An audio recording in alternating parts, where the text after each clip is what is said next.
Bismillahirrahmanirrahim.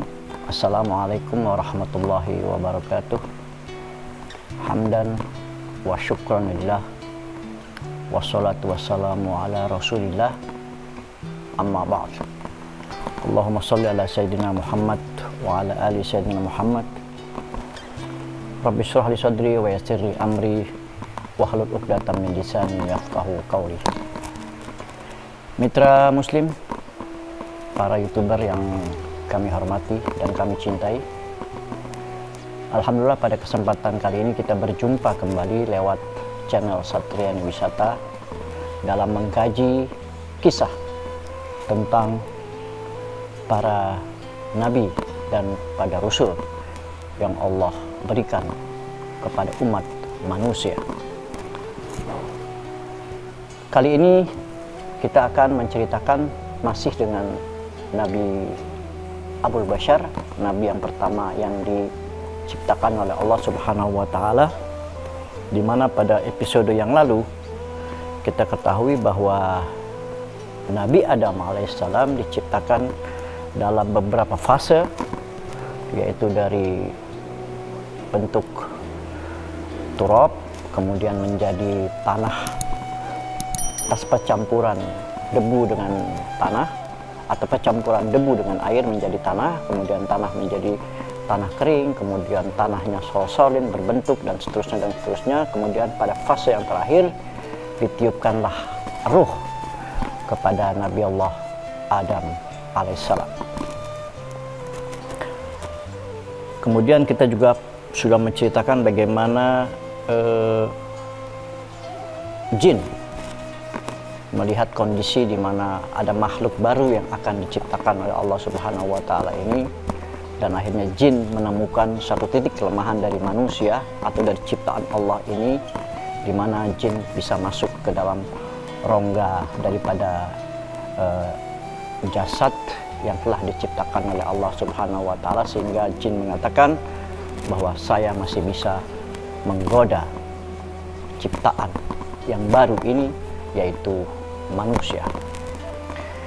Nabi Adam alaihissalam adalah makhluk yang terakhir yang diciptakan oleh Allah Subhanahu wa taala dengan segala proses dan fasenya.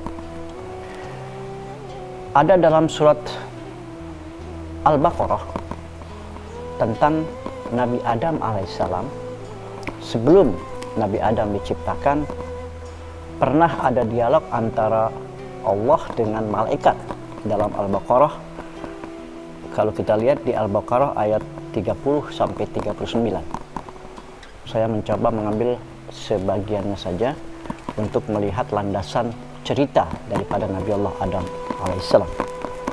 Sebelum Nabi Adam diciptakan, ada perbincangan dalam Al-Quran disebut atau dikatakan a'udzubillahi minasyaitonirrajim, wa isqala rabbuka lil malaikati inni ja'ilun fil ardi khalifah. Allah Subhanahu wa taala mengatakan kepada malaikat bahwa aku akan menciptakan, penciptaanku ini adalah menjadi khalifah di bumi. Khalifah di bumi. Artinya apa? Bahwa makhluk yang namanya manusia atau bashar ini memang sudah diskenariokan akan diciptakan Allah untuk menjadi khalifah di bumi, bukan di langit. Sehingga di manakah Allah menciptakan Adam? Yang lalu saya pernah mengatakan bahwa Nabi Adam sebelum ditiupkan roh ke dalam jasadnya, dia berada di dunia. Karena ada satu riwayat bahwa setelah diciptakannya di dunia, Nabi Adam dipindahkan ke langit. Bahkan ada yang mengatakan Nabi Adam dengan Siti Hawa ditempatkan di surganya Allah Subhanahu wa Ta'ala. Ini yang nanti kita akan bicarakan. Baik mitra Muslim, saya lanjutkan dalam surah Al-Baqarah ini. Artinya apa? Artinya bahwa memang takdir qadarullah, skenario Allah sudah mengatakan bahwa manusia yang diawali oleh Abul Bashar Nabi Allah Adam alaihissalam memang ditugaskan untuk menjadi khalifah, penguasa. Penguasanya di mana?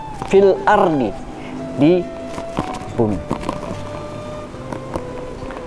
Sebelum kita bicara tentang penciptaan Nabi Adam atau kehidupan Nabi Adam di bumi, akhirnya malaikat mengatakan, kenapa kau menjadikan makhluk ini sementara makhluk yang dulu-dulu, ya, makhluk yang dulu-dulu ini berarti adalah jin, karena jin diciptakan oleh Allah Subhanahu wa Ta'ala 1000 tahun sebelum diciptakannya Nabi Adam alaihissalam. Qalu ataj'alu fiha may yufsidu fiha wa yufsikud dima.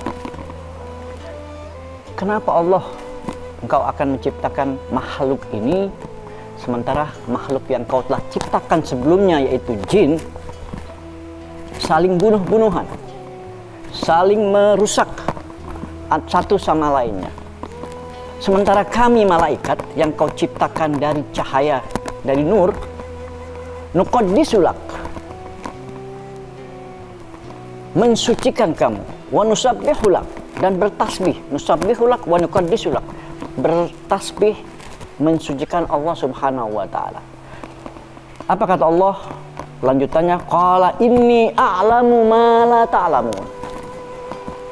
Allah mengatakan, hai malaikat, inni a'lamu, saya tahu bagaimana skenario yang akan saya ciptakan kepada makhluk yang saya ciptakan ini, dan engkau ma la ta'lamun, tidak akan tahu latar belakang daripada penciptaan makhluk yang terakhir yang diciptakan oleh Allah Subhanahu wa Ta'ala.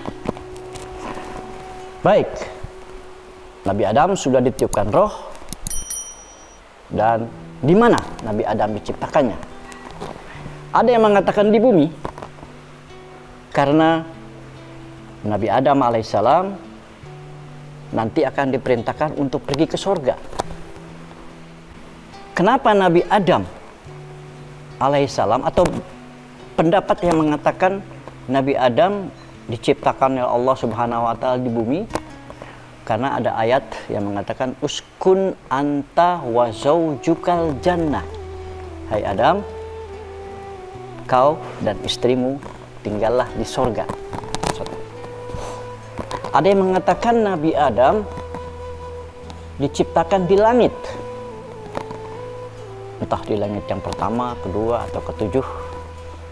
Jadi Allah tidak menentukan di mana persisnya Nabi Adam diciptakan dalam Al-Quran. Tapi mufassirin, baik mufassirin al-mutaakhirin yang lebih awal, kemudian mufassirin atau mu'arikhin pada zaman pertengahan, abad pertengahan, maupun mufassirin kontemporer. Saya coba untuk merangkum ketiga pendapat-pendapat dari beberapa kitab atau mufassirin tentang di mana sih kira-kira Nabi Adam diciptakan saat itu. Jadi tidak perlu diperdebatkan, satu ada yang mengatakan di dunia, ada lagi yang mengatakan Nabi Adam diciptakan di langit. Nabi Adam, kalau kita ambil kategori atau kita ambil pendapat yang mengatakan Nabi Adam diciptakan di langit, baik, kita ambil yang itu saja, ya. Jadi jangan diperdebatkan apakah di dunia atau di langit atau di surga, karena ini pun tidak akan melemahkan dan meningkatkan keimanan kita, tidak berkaitan dengan akidah, tetapi hanya penempatan tempat-tempat atau dari mu'arikhin yang punya pendapat berbeda-beda, dan itu adalah rahmat tentunya. Nabi Adam sudah tercipta, dan kemudian apa yang dilakukan Allah Subhanahu wa Ta'ala terhadap Adam alaihissalam dalam ayat ini, dikatakan wa iskunna lil malaikatis judu li Adam fasajadu illa iblisa aba wastakbar. Proses yang kedua setelah Nabi Adam tercipta di suatu tempat, kemudian pada saat yang sama jin dan malaikat hidup bersama-sama. Artinya kalau jin dan malaikat hidup bersama-sama itu adalah di langitnya Allah Subhanahu wa Ta'ala. Allah memerintahkan kepada kedua makhluk ini untuk bersujud. Usjudu, jamak ya, bentuknya jamak. Li Adam, sujudlah kau yang ada di situ. Li Adam, kepada Adam. Fasajadu, ada kalimat fa di sana. Fasajadu, langsung, ya, langsung fasajadu. Maka malaikat-malaikat pada saat yang sama ketika Allah memerintahkan untuk sujud kepada makhluk yang pertama kali diciptakan oleh Allah Subhanahu wa Ta'ala yang berbentuk manusia ini, maka sujudlah Adam. Illa iblis, kecuali iblis. Aba wastakbar, menolak untuk menyembah, bersujud kepada manusia ciptaan Allah ini. Sujud di sini dalam beberapa pendapat al-mu'arikhin adalah sujud penghormatan, bukan ta'abudi, bukan ibadah. Jadi harus kami luruskan bahwa sujudnya seorang malaikat dan beberapa malaikat yang lainnya, karena ajmain seluruh malaikat bersujud menghormati terhadap makhluk yang diciptakan Allah yang namanya bashar atau manusia. Jadi bukan sujud dalam hal ibadah. Setelah sujud, sementara makhluk yang satu ini yang namanya jin atau iblis, ini banyak pertentangannya. Ada dalam Al-Quran disebutkan ada iblis, ada jin, ada setan, gitu ya. Tiga ini yang sering kita dengar dan memang ada dalam Al-Quran. Ada bentuknya jin, ada bentuknya iblis, ada bentuknya syaitan. Ini mungkin nanti kita akan bahas pada bab tertentu khusus untuk bab jin, bab malaikat. Sementara kita bicara atau pembahasan kita adalah tentang Nabi Adam alaihissalam. Namun sedikit saya singgung bahwa jin ini ada dua macam. Ada jin Islam, karena ada jin yang berbaiat tentang kenabian Rasulullah SAW, berarti ada jin yang berbentuk Islam atau Muslim. Ada juga jin yang bukan Islam.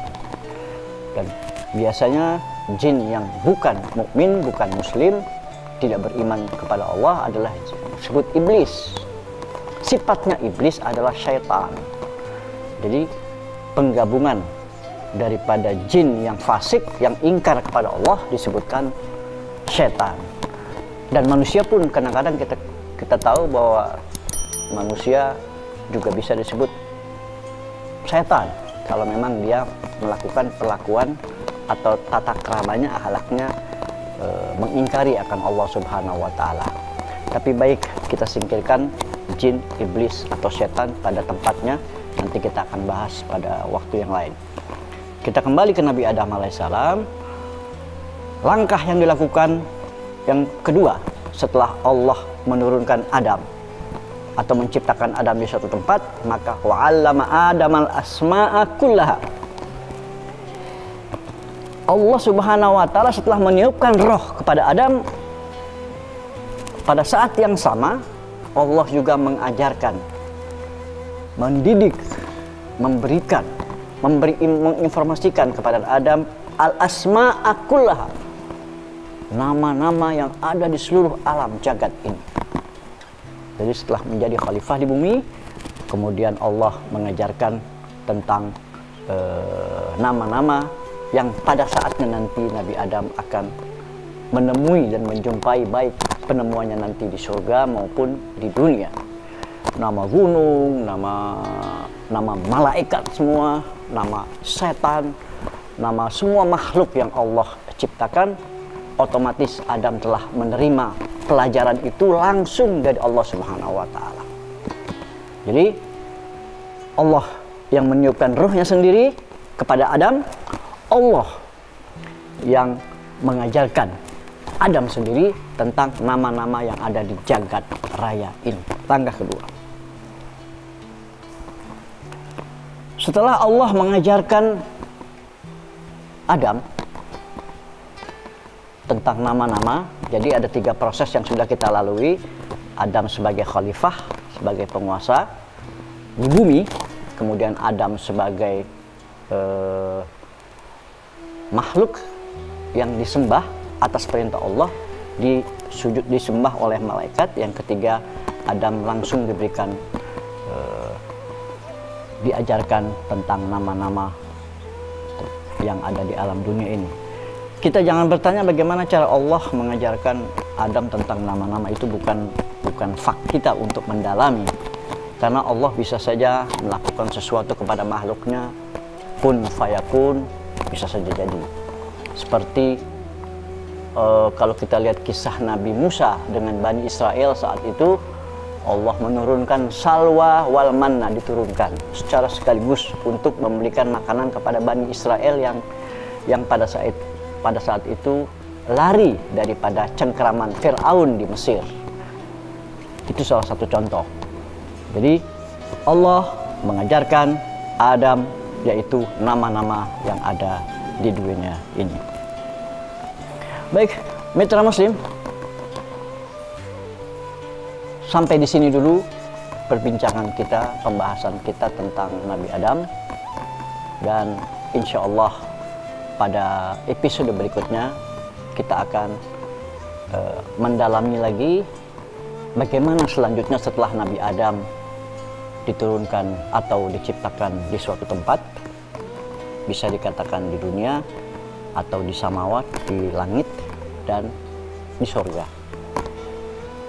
Kemudian Allah mengajarkan malaikat, maksudnya Allah mengajarkan Adam tentang nama-nama yang ada di alam jagat ini, di mana sebelumnya juga malaikat bersujud kepada Nabi Adam, sementara jin, makhluk yang satu ini mengingkari karena sombongnya, karena irinya, karena dengkinya kepada makhluk yang diciptakan ini. Insya Allah episode berikutnya kita akan melihat apa yang dilakukan Adam setelah dia mengenal alam semesta atau nama-nama yang ada di sekelilingnya, yaitu bagaimana dia bisa hidup dengan seorang istri yang namanya Hawa. Demikian mitra Muslim, episode kali ini dari pembahasan tentang, masih dalam pembahasan Nabi Adam alaihissalam, dan tentunya kami menunggu respon Anda. Apabila ada pertanyaan atau ada masukan, bisa langsung dikirim ke channel Satriani Wisata. Insya Allah sebisanya kami akan mencoba membantu menjawab, tentunya dari kitab-kitab yang kami miliki, di mana kami telah membaca beberapa kitab dari mufassirin, dari mu'arikhin, dari Ibnu Katsir, kemudian dari At-Tabari, kemudian dari beberapa penafsir-penafsir kontemporer yang lebih modern. Mudah-mudahan bisa membantu kita untuk lebih dalam lagi menggali tentang kenabian dan kerasulan yang Allah turunkan kepada umat manusia. Lebih kurangnya mohon maaf. Wallahu muwaffiq ila aqwamit thoriq. Wassalamualaikum warahmatullahi wabarakatuh.